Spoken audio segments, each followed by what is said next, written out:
ఆదికాండము 41వ అధ్యాయము 1వ వచనం నుంచి 36వ వచనం వరకు ఫరోకు వచ్చిన కలలను యోసేపు వివరించారు. 37వ వచనం నుంచి 57వ వచనం వరకు ఫరో యోసేపును అధికారిగా నియమించడం.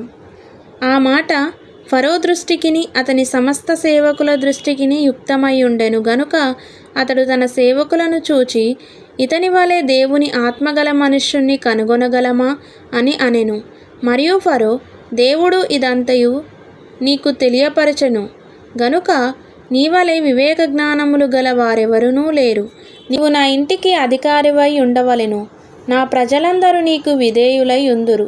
సింహాసన విషయములో మాత్రమే నేను నీకంటే పైవాడనయ్యుందునని యోసేపుతో చెప్పెను.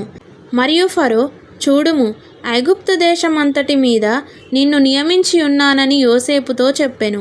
మరియు ఫరో తన చేతినున్న తన ఉంగరము తీసి యోసేపు చేతిని పెట్టి సన్నపు నారబట్టలు అతనికి తొడిగించి అతని మెడకు బంగారు గొలుసు వేసి తన 2వ రథము మీద అతన్ని ఎక్కించెను. అప్పుడు వందనము చేయుడని అతని ముందర జనులు కేకలు వేసిరి. అట్లు ఐగుప్తు దేశమంతటి మీద అతన్ని నియమించెను. మరియు ఫరో యోసేపుతో, ఫరోను నేనే, అయినను నీ సెలవు లేక ఐగుప్తు దేశమందంతటను ఏ మనుష్యుడును తన చేతినైనను కాలినైనను ఎత్తకూడదని చెప్పెను. మరియు ఫరో యోసేపునకు జప్నత్పానేహు అను పేరు పెట్టి అతనికి హోను యొక్క యాజకుడైన పోతీఫెర కుమార్తెయగు ఆసెనతునిచ్చి పెళ్లి చేసెను. యోసేపు బయలుదేరి ఐగుప్తు దేశమందంతట సంచరించెను. యోసేపు ఐగుప్తు రాజైన ఫరో ఎదుట నిలిచినప్పుడు 30 సంవత్సరముల వాడై ఉండెను. అప్పుడు యోసేపు ఫరో ఎదుట నుండి వెళ్ళి ఐగుప్తు దేశమందంతట సంచారము చేసెను. సమృద్ధిగా పంట పండిన 7 సంవత్సరములలో భూమి బహువిరివిగా పండెను. ఐగుప్తు దేశమందున్న 7 సంవత్సరముల ఆహారమంతయు అతడు సమకూర్చి ఆయా పట్టణములలో దాన్ని నిల్వ చేసెను. ఏ పట్టణము చుట్టూ నుండి పొలము యొక్క ధాన్యము ఆ పట్టణమందే నిల్వ చేసెను.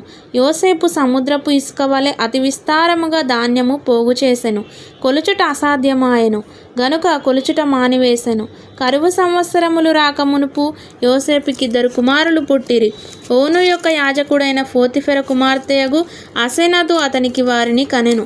అప్పుడు యోసేపు, దేవుడు నా సమస్త బాధను నా తండ్రి ఇంటి వారినందరినీ నేను మరిచిపోవునట్లు చేసెనని చెప్పి తన జ్యేష్ఠ కుమారునికి మనష్షే అను పేరు పెట్టెను.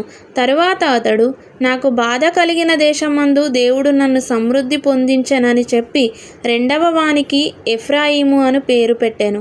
ఐగుప్తు దేశమందు సమృద్ధిగా పంట పండిన సంవత్సరములు గడిచిన తరువాత యోసేపు చెప్పిన ప్రకారము 7 కరువు సంవత్సరములు ఆరంభమాయెను. గాని ఐగుప్తు దేశమందంతటను ఆహారముండెను. ఐగుప్తు దేశమందంతటను కరువు వచ్చినప్పుడు ఆ దేశస్థులు ఆహారము కోసము ఫరోతో మొరపెట్టుకొనిరి. అప్పుడు ఫరో, మీరు యోసేపునొద్దకు వెళ్ళి అతడు మీతో చెప్పునట్లు చేయుడని ఐగుప్తీయులందరితో చెప్పెను. కరువు ఆ దేశమందంతటను ఉండెను గనుక యోసేపు కొట్లన్నీ విప్పించి ఐగుప్తీయులకు ధాన్యమమ్మకము చేసెను. ఐగుప్తు దేశమందు ఆ కరువు భారముగా నుండెను. మరియు ఆ కరువు ప్రతి దేశమందు భారమైనందున సమస్త దేశస్థులు యోసేపునొద్ద ధాన్యము కొనుటకు ఐగుప్తునకు వచ్చిరి. యోసేపు ఫరోకు మంచి సలహా ఇచ్చాడు. విషయాల గురించి మిమ్మల్ని హెచ్చరించే వ్యక్తులను వినడం మరియు మీకు సహాయం చేయగల వ్యక్తుల సలహాలను కూడా తీసుకోవడం చాలా ముఖ్యం. బైబిల్లో దేవుడు మనకు రాబోయే కష్ట సమయాలు ఉంటాయని చెప్పాడు మరియు మనం మంచిగా ఉండడం ద్వారా మరియు అతని సహాయం కోసం అడగడం ద్వారా వాటి కోసం సిద్ధం కావాలి. యోసేపు నిజంగా మంచి వ్యక్తి అని ఫరో భావించాడు మరియు అతనిలో దేవుని ఆత్మ ఉన్నందున అతన్ని చాలా గౌరవించాడు. ఫరో యోసేపును ఎంత విలువైన వాడో చూపించాడు. యోసేపుకు కొత్త పేరు వచ్చింది. అది అతనికి ఇచ్చిన వ్యక్తికి అతను ఎంత ముఖ్యమో చూపించాడు. అతను రహస్యాలను బహిర్గతం చేయగలడు. అంటే ఇది ప్రత్యేకమైన మారుపేరు లాంటిది.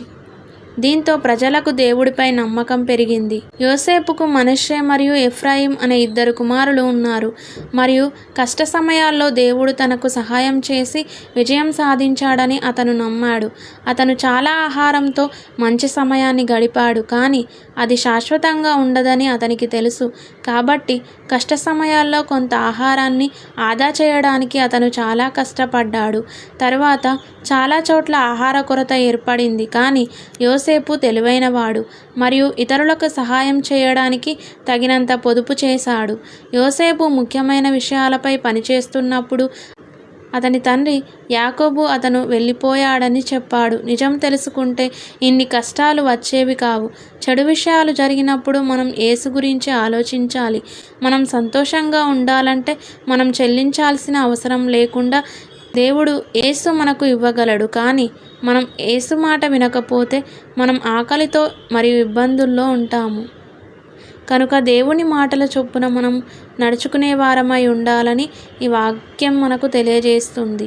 కాబట్టి మనం దేవుని వాక్యానుసారంగా, దేవుని మాటల అనుసారంగా జీవించాలి. ఆమేన్.